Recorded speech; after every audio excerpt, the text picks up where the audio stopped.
Olá, estamos começando mais um Fala Rafa. O tema de hoje vai ser a privatização da política pública de cultura em Curitiba. Isso foi um tema de um artigo meu, que eu analisei a Lei número 57 de 2005 e a Lei 59 de 2006, que são leis municipais, que regulamentam o Fundo Municipal de Cultura e o Mecenato. Essas leis, elas regulamentam esses fundos e destinam até 2% da previsão de IPTU e ISS para o ano seguinte, para o ano que está sendo colocado o orçamento, para os fundos, com a obrigatoriedade de a cada R$1 colocado no Fundo Municipal de Cultura, R$1 tem que ser colocado no Mecenato. O Fundo Municipal é uma política direta da Fundação Cultural, ou seja, ele pode colocar um edital sobre uma demanda muito específica do que a fundação entende que é necessário para a cidade. Ou seja, ela olha para a cidade, vê suas carências e tenta solucionar esses problemas. Já no mecenato, o produtor cultural, o artista, etc., vão até a fundação, é aberto o edital do mecenato, consegue uma carta de captação de recursos, então após isso eles vão atrás da empresa e tentam daí que a empresa patrocine o seu projeto em troca de incentivo fiscal. O Fundo Municipal de Cultura, ele tem a sua verba colocada via orçamento, enquanto o mecenato é via incentivo fiscal. Então, desse modo, só o Fundo Municipal pode sofrer contingenciamento, por ser orçamentário, enquanto o mecenato, por ser incentivo fiscal, ele não sofre. Ou seja, em dezembro, definido na lei orçamentária anual, a prefeitura pode colocar 10 milhões em cada um, que segundo a lei tem que ser igual, mas durante o ano ela pode cortar, ela pode contingenciar esses 10 milhões do fundo, do mecenato não. Então, normalmente, pelo menos nos anos desde 2011, que foi a análise do meu artigo, sofreu contingenciamento. Ou seja, por exemplo, em 2012, o Fundo Municipal de Cultura recebeu 4 milhões e meio mais ou menos, enquanto o mecenato recebeu 11 milhões.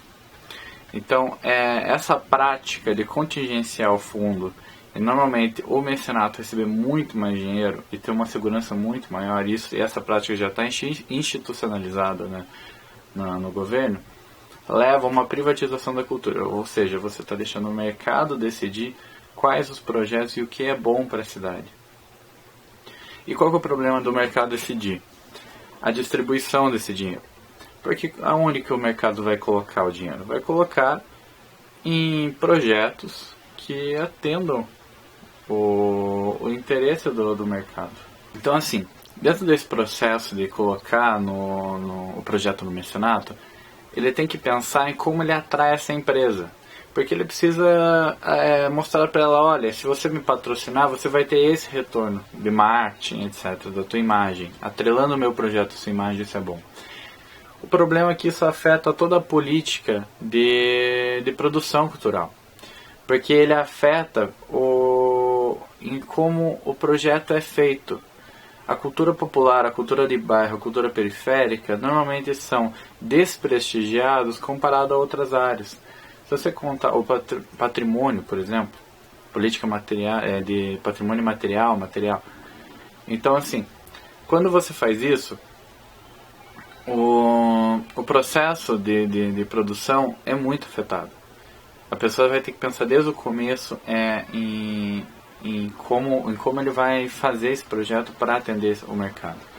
Então, eu fiz 2 gráficos, eu vou mostrar aqui. O primeiro é do Fundo Municipal de Cultura. O Fundo Municipal, como vocês podem ver, ele é mais bem distribuído. Ele tem uma distribuição igualitária entre as áreas ali, que mostra uma pizza um pouco mais bem distribuída. Ou seja, é a ação do Estado distribuindo igualitariamente a verba para a cultura. Esse outro gráfico é o do mecenato. Vocês podem ver que quase 70% dele é de teatro e música. São duas áreas que têm um apelo mercadológico maior. Enquanto a área de cultura popular, artesanato, etc., recebe nem 2% do total.